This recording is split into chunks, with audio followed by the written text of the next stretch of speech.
with a heads up, so I'm not tripping later on. Hey, dude. Good to see you, man. Yeah, good to see you too. What's cracking? You got a diamond in your tooth? Is that what's going on? Yeah. Nice. Yeah. Nice. That's fun. My friend Cam just got a gold tooth, and I was giving him a hard time. But then I was like, damn, I think I want one. Yeah, you gotta get one, dude. I'm thinking to get a gold tooth. I have a cap on one of my. I had a root canal. I've got a cap on one of them. I think I'm gonna swap it out for a gold tooth. Do it. Fuck Yeah, Fuck yeah. I got one back here somewhere. It's just that little, like, I don't know, that little pirate thing starts to happen. I know, it's just a little outcasty. Yeah. So what's cracking, brother? How you doing? I'm good, man. I'm stoked to be here to see you. Stoked to have you here. Yeah, man. I wish I was staying longer now. But we'll make the best of. How long are you staying? How long are you in town for? I'm leaving after. Right after this? After you, yeah. Where you headed? Back home, L.A. My son is getting married. Oh, congratulations. Thanks. Which is such a trip, dude. You know, like, he's 29, and he's getting married. And I've been kind of tripping out on that. Like, dude, where the fuck did that time, go? Right. And, like, I'm so fucking happy for him that he's been seeing this girl for 7 years. I'm so proud that he did exactly the opposite of his dad. You know what I mean? Like right. He knows, and they've been married. You know, so, and they're just making it official now, and I'm just so happy for him. Like I tell him all the time, I'm like, so happy for you, dude. Like, you use some patience and some love, and like mix it all around and put some time in there, and shit's. Like, your survival rate is going to be way better, and that makes me really happy. And your happiness rate. I think if you're a kid and your dad is Tommy Lee, and you've had such a fucking crazy, chaotic life, he's probably like, slow down, give me a fucking yard and a picket fence, and whoa. Totally. That's why, like, in the drift of everything, yeah. I'm really surprised and I'm really happy he just, like, pumped the brakes. That's awesome. Just, like, make sure that what he's doing is the real shit. Yeah, I mean, especially in LA with a rock star dad, it's like there's so many bad influences. There's so many ways you could go where you could just ruin your fucking life. It's so easy to ruin your life if you're in the wrong circles. Dude. Yeah. So easy. Right? Because everybody else is doing it too. You're like, hey, I guess we're doing meth. Yeah, I know. Fuck. I'm fucking just, I mean, I know people that are good people that have fallen down that rabbit hole. And they're not bad people. They're not even stupid, man. They just made a bad decision for whatever reason. And then next thing you know, they're all strung out. And it's like L.A. is the hub of that. Yeah. There's so much of that going on in L.A. Yeah. And if you have any sort of that sort of shit magnet attached to you, yeah. like, the shady friends and the most people weird do. Circles, you just kind of Of course. And all of a sudden, you're just fucking. Oh. So, I mean, I don't live in the rock and roll world, but I think that's probably the most attractive to, like, crazy people, like that world. That is the world where if you're a fucking kook, like, you gravitate towards that world, you know? Totally. It's probably so hard to find, like, sane, balanced people that are, yeah. you know? Yeah. They have their shit together. It's like, it's almost impossible. So, like, you're just comparing yourself to the other chaotic people you're around, and... Yeah. You're the fucking drummer in Mötley Crüe. I mean, how are you supposed to be normal? What the fuck are you talking about? What kind of life is that? That's such a bizarre life. It's the craziest life of all time. You're fucking slamming the drums on stage in front of literally a sea of human beings singing along to your music. Nobody can understand that. I know, man. They've seen it all. They've seen it all. Like, I put them to work out on tour, just so, we could hang out and spend time. They're like, get them a radio. All of a sudden, one of my sons is part of the lighting crew, helping those guys. My other son is like, all he wants to know about is like, Dad, I want to be in charge of all the after show passes. I'll go out while you're playing, and I'm going to hit all the chicks. And like, my son is out there just stack of passes. Come on back afterwards. Come on back. And then watching him like have. Just running it, right? It's just like brings a tear to my eye, man. Oh, that's cool. That's very cool. When you look back, like, how much of a dream does it feel? I mean, it's got to feel very bizarre that every young guy who plays music wants to be in a gigantic band. They all want to be rock stars. And when it actually happens for you and then you're looking back on it, like how fucking surreal does it all feel? Dude, I pinch myself still daily, literally, and I'm just fucking, I don't know, man. I'm just lucky to be here. I'm lucky I get to do this. I always say to people, like, there's a couple of things that are involved with that whole thing. There's some luck, some talent, some timing of things. And when those things kind of all line up, and it happens for you, and it just happens at fucking supersonic speeds where, like, a lot of it's a fucking blur. Right. Like, a ton of it's a blur where you have to have somebody else, like, remind you. You're like, oh, shit, that's right. I totally forgot we did that. You know, like about Crazy Times. Yeah. Yeah, it's a trip, dude. I spend a lot of time, like, hanging on. Right. Oh, fuck. Here we go.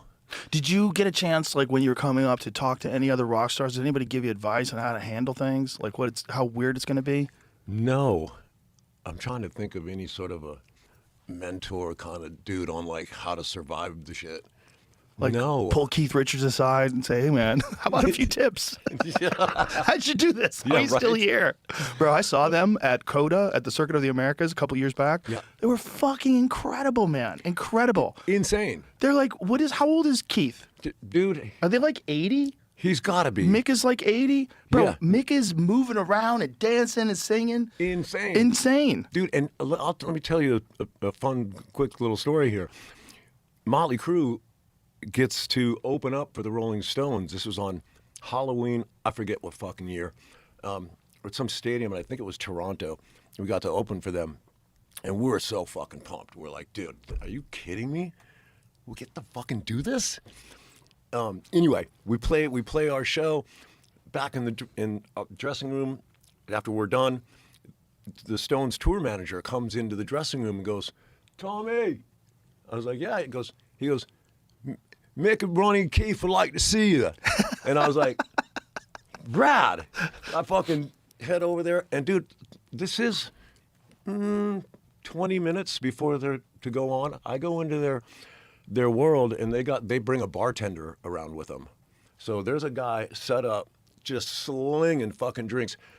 Mick isn't hammered, but fucking Keith and Ronnie, dude, they were fucking walking on their lips. I'm talking shitty, like, hey, fucking right, man. Just falling over with their guitars. 20 minutes before they go on stage. I'm like, how are these guys gonna fuck? There's no way they're playing. I'm sorry. There's no way. No fucking way. And all of a sudden, we took a couple of photos, and it was like, let's go to the stage. And I'm like, oh, I gotta see this. I'm walking with them, right? They get up there, fucking lights go out. Boom, I think they started with Start Me Up. And it was like a switch flipped. All of a sudden, those guys were fucking money, like 100% fucking rocking out. I was like, how did they just go? They've been doing it for so long that they're masters of the controls. They're like, Yeah. okay, I guess we can get this amount of fucked up and then we can go. Like, it's okay. I think some But guys just... that was a crazy level. Like, I wish I saw you that. could barely talk. And then they went up there and fucking ripped it. I wish I saw that.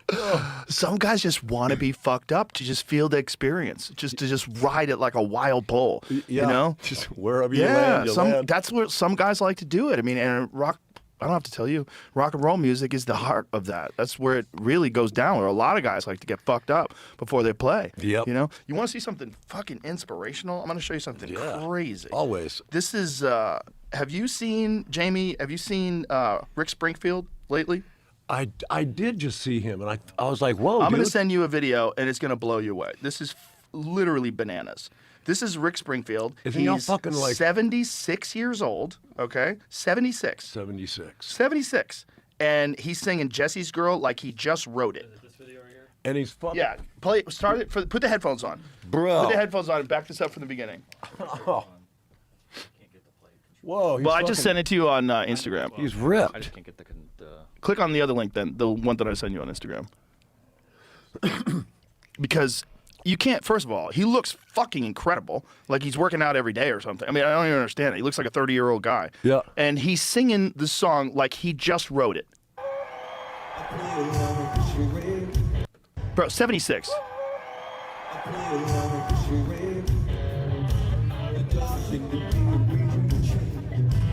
know, I feel so dirty when they start talking cute. I wanna tell her that I love her, but the point is probably rude.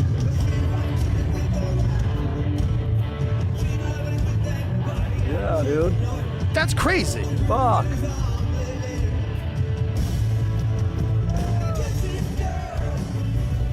Amazing, man. Amazing. That's fucking inspirational. Inspirational. Bro. 76 years old. And the passion and enthusiasm is what kills me. This is not a guy who's like just going out there and going through the motions. He's singing that song like he just wrote it. Yeah, totally. Fuck yeah, Rick Wow. Springfield. Yeah, good job, bro. Fuck good job. yeah. That's amazing. Yeah. I've been sending that to everybody. I'm like, fuck yeah. That is. I saw that. I saw that clip, and I was like, whoa. A lot of people in their 76 are basically waiting to die. This dude's yeah, on stage with no shirt on, fucking crushing life. Dude, I love it. I love it. That's gonna be me. Still 10 years Fuck from yeah. now. Oh, fucking yeah. just rocking shit. Well, I remember in the 80s, there were no old rock stars. Like, no one was out there touring that was like an old rock star. You're right. You're and right. then the Stones released a new album, I think it was like 88 or 89. And everybody's like, wow, they're going to tour again? It was almost like, aren't they done with this? Like, they're older now. Yeah. And then it started being a thing where a bunch of older guys would like go out on tour that hadn't been on tour in a while. And now it's no, and people are like, why are we retiring? Like, why? Why would I stop doing the most amazing thing that a human being ever gets to do? Yeah, that you love to do. Yeah. No, let me stop doing that. It was like a thing with hip hop artists too. They would get to an older age and people just didn't appreciate them anymore. Yeah. It's like it was like a young guy's game. But now a lot of those older guys are going on tour too, and people realize like, oh, these guys are fucking dope. Like I Yeah. saw Run DMC went on, or excuse me, Public Enemy went on with I think it was Bruce Springsteen. I think Bruce Springsteen had them go up on one of his concerts. I'm like, fuck yeah, look at these dudes. They're killing it. They're still getting after it. That's the best, man. You gotta love that. And I think that I don't know if you call it a resurgence or just that style of like, there's certain things that were really great that have stood the test of time, and I really think that the way shit is now, man. There is too fucking much. Like, there's too much music. Like, Spotify releases like 300 fucking thousand songs a day. Really? Who the fuck is listening to all this music, dude? I'm in the business, and if I can't keep up, how can a fan of music keep up? So I think that the excess of it's just static, and it's really blown a hole through for, original stuff, really good stuff, because a lot of the stuff is all kind of sounding the same now. But I think that it's been a cool progression that's sort of fueled that. I don't know if I'm making sense. I'm kind of No, you're making sense. You know what I'm trying to say? Yeah. Like there's so much static now that the sort of the Something has to be undeniable to break through. the authentic stuff Yes. still fucking holds water. Yeah. Big time. And Well, there's always like one song that all of a sudden resonates and just goes super viral because people listen to it and go, holy shit. yeah. There's always going to be something that's exceptional. But I do agree. It's impossible. There's a lot of great music that I don't know anything about. And then someone turns me on to it. And I'm like, how the fuck did I not know this guy? Yeah. And had your friend Yeah. not turned you on to that, you'd never fucking know. Well, there's no real radio anymore. No. Right? So how do you find out? When I was a kid, when I was in high school, like if a new Mötley Crüe song came out, it was on the fucking radio. Yeah, and right. then you knew, all right, the new album's out. Let's go get the new album. Yeah. And that was with every major band. It was like, and then you got MTV. MTV came along. Oh, the music video's out. The album's out. But now it's like anyone can just put stuff up, which is great. Yeah, which but is it's cool. also it's all overall positive because you have more artists and more people that are doing what they want to do. Yeah. More people that are making music, which is awesome. But like, it's the same thing with movies. Can you imagine if you had to watch every movie ever made? You'd have to be 1,000,000 years old. You'd probably never finish. Exactly. It's not enough hours in the day. Yeah, it's the same. It's the same musically. What's happening musically? That's happening with everything entertainment-wise. Yep. With Yeah. Films, television shows. There's an abundance of like. It's just too much. How do people? People got these TV packages where they've got subscriptions, 4,000 different places, and you still can't find anything to watch. You're like, what the fuck is happening here, everybody? We gotta like peel it back a little bit, make it a little easier here. Well, there's so many many options. options. It's almost like dating apps, right? Like if some chick is chewing her food with her mouth open, you're like swipe. Yeah. Like who's next? Yeah. Like they don't get a chance to know anybody, and I think that's also the same thing with movies and TV shows. Yeah. Because if you're watching Netflix, if you get bored for 3 seconds, you're like, fuck this movie. What else is on? Bip bip bip. You know, okay, try this one, and you watch that for 10 minutes. Nah, fuck this. I would like to see their numbers of like how long people actually watch a show or a movie on Netflix before they shut it off. I bet it's way different than in the past. I bet in the old days, most people watched the movie to the end. Sure. I bet now it's like 20%. Oh, dude. If that. I'll bet. Yeah. I'm just gonna say a little bit more. If that. Yeah. Everybody, it's short attention span life right now. It's very, very bad for you. Yeah. You know? Sometimes you got to just take something in. And that affects the people who create the stuff, because you realize I'm dealing with a bunch of fucking 6-year-olds here, and if my shit isn't banging within the first, whether it's a movie or a song or whatever it is, whatever your art is, if it's not fucking ripping your face off and grabbing your attention within 3 or 4 seconds, you're next. Right. Exactly. Next, when that's just the world we're in, so that affects people who make the stuff, because they really got to put the best shit up front quick, or else you're going to lose everybody. 100%. And that sucks. Yeah, that but sucks, they don't have to give in to that. Nobody's got time for suspense or fuck that.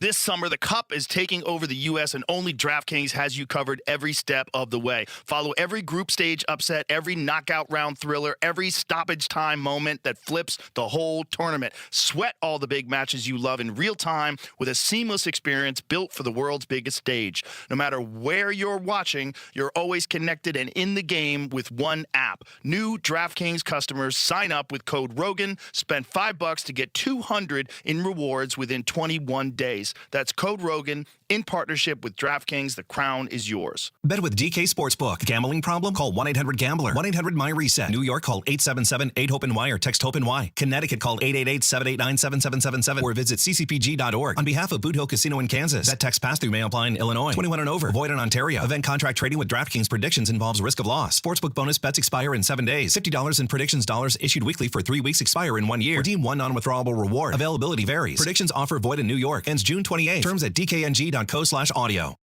Well, think about some of the songs from the past that would never pass muster today that are just amazing classics, like Whole Lotta Love. So Whole Lotta Love, you have a 1.5-minute fuck sounds with cymbals before it comes back to this insane guitar solo. Yeah. Right? Yeah, you're right. Like, it's like the most bizarre song ever. Yeah, kind of drum solo-y, kind of off And into nowhere. And classically, Freebird. When Leonard Skinner released Freebird, they're like, no, this song takes way too long to get going. It's so long. It's like a 7-minute song. This is never gonna fly. Meanwhile, it's one of the greatest anthems in the history of the world, and perhaps the greatest guitar solo in the history of the fucking human race. Right. You know? Yeah. Freebird, when that dude gets going, and you see it live, and everybody's fucking, the whole fucking place is going off. Going It's one of bananas. the greatest guitar solos in the history of the fucking human race. And their record company was like, it's too long.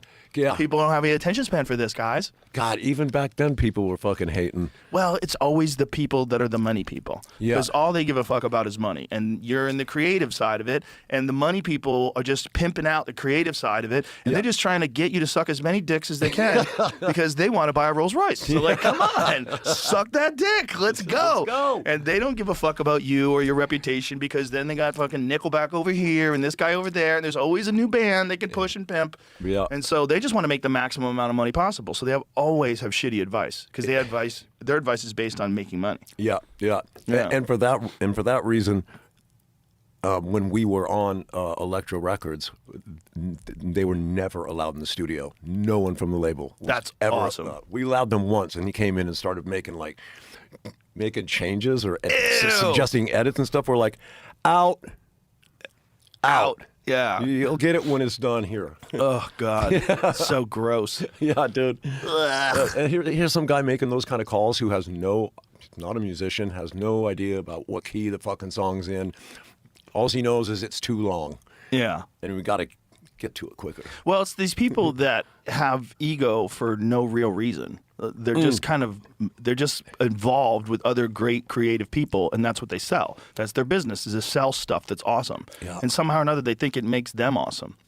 Yeah. It's very weird. Like, you know, Zach Bryan, he's got a great song called, I think it's Damn Cold Vampires or Cold Damn Vampires. It's a great fucking song It's about... a fucking tongue twister. It's a great fucking song. And it's about the music industry. And it's about these vampires that are just sucking blood out of these artists. And it was a great song, the great line of the song, trying to make an empire of the things that you create. They're making an empire from other people's work. And that's what they're doing. But they somehow or another think that they're responsible and that they have an insight. And I'm good at my job, Tommy Lee. And let me tell you something, kid. I know music. And that drum solo, 14 seconds too long. I'm going to tell you why. I'm going to show you these statistics. So we've got a guy. We got statistics. We got the best guy, the best statistics guy. He knows when people are... and when they get to this fucking part of the drum solo, they tune out, Tommy. We got to stop them from tuning out. Totally. Because I want to get a Koenigsegg. I want to get one of them fucking $2 million cars. You know, it's like, these cunts, they exist in every walk of life where one person is like, you know, a creative type that's not business oriented, and you need a business person. Yes. So the business people come in because someone's got to sell it. You're not going to fucking sell it. Yeah, what are you going to do? You're going to make your own record company? You're going to hire your own executives and do your own promotion? Get the fuck out of here. Yeah. You can't. Yeah. So they come along and they get involved and they fuck it all up. Yeah. And how many guys have listened to them and ruined their careers because they listened to them? Oh, man. You know the Billy Squier story? So Billy Squier. Remind me, because I think Billy Squier was the shit when I was in high school. He had that song, Lonely as the Night. Dude, oh, my God. I love Billy Squier. Dude, The Stroke, he was fantastic. And he did one music video where it was like very effeminate. It was like really weird. Oh, was it when he's in his pajamas or something? It was really weird. And everybody was like, nope. Yeah, what is he doing? Yeah, it was really weird. And to this day, I don't know if that was his idea or somebody else's idea. They just took a wild chance. Yeah. I don't know. No one knows. I pray to God it was his idea. Because at least, like, he's creative, made a creative decision, didn't work out, whatever. Yeah, fine. Next. But if someone tanked his career because they wanted him to act feminine in a song, it was like... the reaction was crazy because this guy was like a sex symbol. Yeah. He was like, you know, shirt down to his, you know, open up down to his pants and fucking sing. He was a bad motherfucker on stage and sing his ass off. Yeah. He's a star. One music video tanked him. I think it was My Kind of Lover. I think that was the song where... See if you can find what the video was. This is it. There's a documentary someone made on Facebook. I found that's About it? about this whole thing. Yeah. So Yeah, like this is it, dude. Yeah. So it was very weird. Like What song is it? Can you hear? I will. Yeah, we're gonna have to cut it out though. So it was somebody else's idea. Is that guy with the face? That guy with the face looks like the guy. Looks like the guy, Yeah, he that does. would tell you. Totally. Yeah, he's crawling around on his knees and his hands at his knees. Yeah. It was weird. It was very weird. Fuck, what song was this? Like it's You know, like if he was like tonight. look at this. said it. Look at him skipping around and it was very odd. That guy. That seems like the type of guy that would give you the bad advice. Something Me Tonight is the name of the song. I want to. Fuck. I don't know. I'll look up this. Not familiar with that title. Yeah, I don't know either. But I know, yeah, I get it. that was I remember that. And everybody's like, nope, Yeah. that's a wrap. And that guy should have had like fucking 50 giant albums. That guy was amazing. Yeah. Such an incredible singer, man. So rad. Rock Me Tonight, 1984. Oh. I have to cut that out. Yeah, we'll cut that part out, but you can see him dancing around. Like, look at this. Like, Yeah. Don't do that, buddy. Yeah. What is this? He's like, Yeah. Well, don't do that. yeah, we need you on the ground swimming around. Hopefully. Hopefully it was his idea. Yeah, and he's just, 'Cause, my God, if this was somebody else's idea, like, I want you to be looser. I want you to be looser. I want you to be more free. Yeah. I want you to be like, I want to feel it. I want to feel your vulnerable side. I want you on your hands and knees. I want you crawling. This is what I want you to do. I want you to like this. Like you barely can crawl. Yeah. Like you're having a hard time crawling. That's what girls like. Girls like a guy who struggles to crawl. Yes, dude. Oh, Like, my what the God. fuck did you do to him? Oh, my God. What did you do to him? No. I hope it was his idea. Despite its major success, the song is sometimes associated with the end of his career as a singles musician due to the music video, which is described as one of the worst ever in a 2011 book, I Want My MTV, The Uncensored Story of the Music Video Revolution. Shows Squire dancing around in a bed with pastel-colored satin sheets and wearing a pink tank top. Squire's concert ticket sales immediately declined, and he later fired his managers.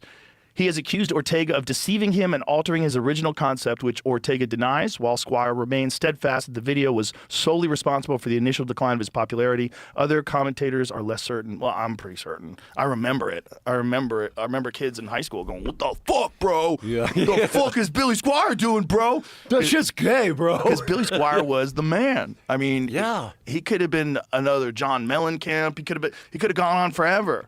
For sure. Like, what the fuck, dude? 84, one song, one music video.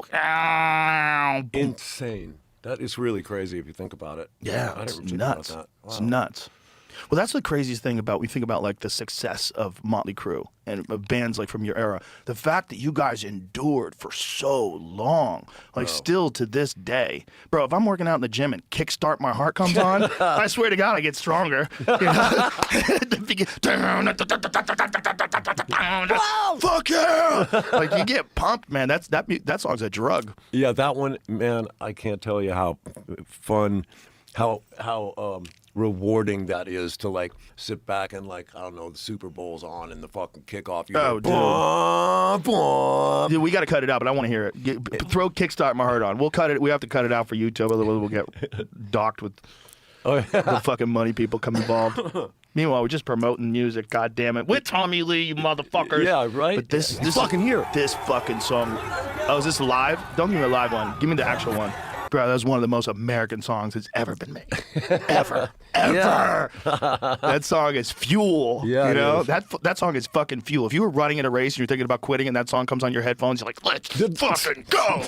Let's fucking go. You know? Like songs like that, they really do give you energy. They really are like a drug. Yeah, they're definitely they're injected.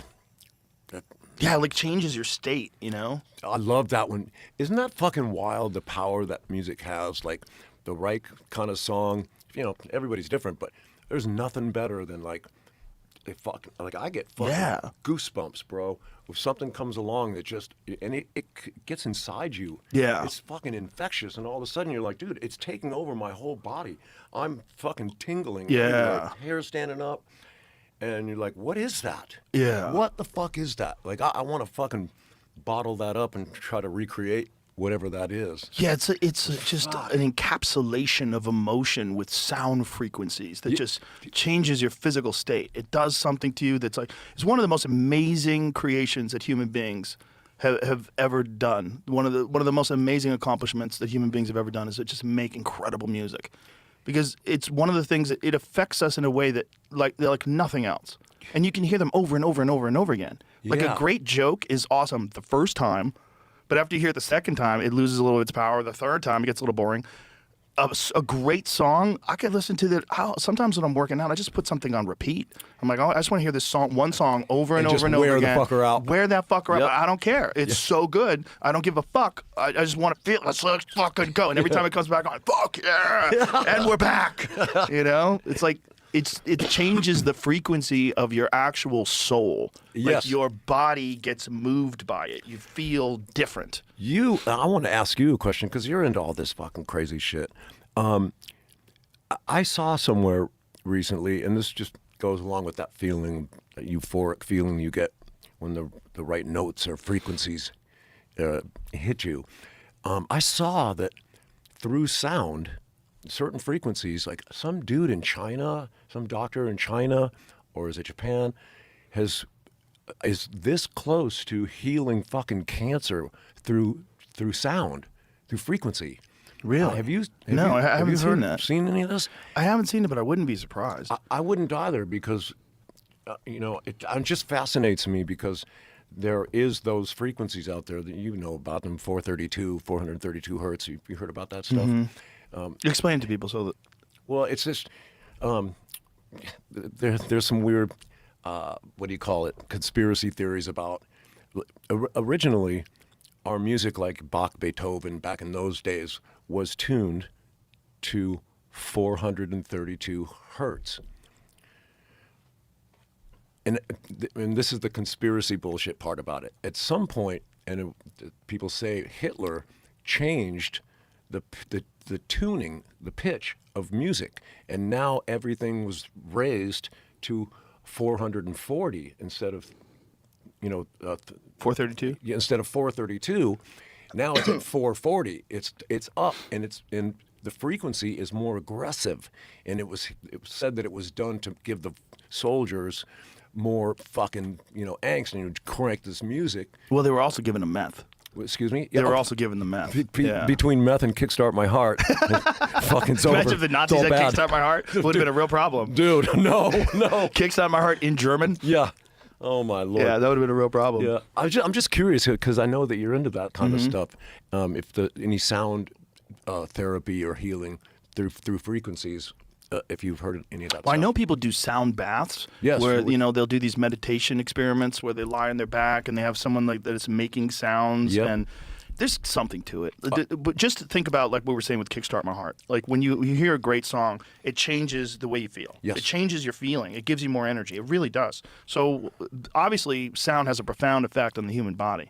And it's not just like there's a lot of aspects to a great song, right? It's the sound. It's also the messaging that's in the lyrics. It's like there's a lot going on. The voice of the singer, the visuals of everybody fucking rocking out on stage. Sure. That also contributes to it, but the actual sound itself is affecting your body in a very profound way. And I wouldn't be surprised that there's ways that sound could provide like therapeutic benefits to like people that are injured, that are healing sickness. I'm sure. I mean, if you were lying in a hospital bed and you felt like shit because you just had surgery, but you're listening to some dope music, wouldn't that be better than just listening to people moan in the next room? Like, fuck, get me out of here. Yeah, you're inputting something. Yeah. Something nice. Should be a part of your recovery. Yeah, like for sure. Getting positive vibes in, getting like things that give you good feeling and good energy. I do that all the time, man. I'll sit at home, when you're in the mood to not really listen to music, but hear music, where it's just playing in the background, and I'll just there's these YouTube videos of these beautiful Japanese gardens in Kyoto or whatever, and there's like high def shots of these just beautiful, bonsai trees, koi ponds, big Milwaukee bonsai, and it's just so chill. And with that music, and I just put it on, and it's kind of on a lot actually, and I find myself that's where I go to just I don't know. Yeah, it puts you in a different state. Puts me in a different space, Yeah.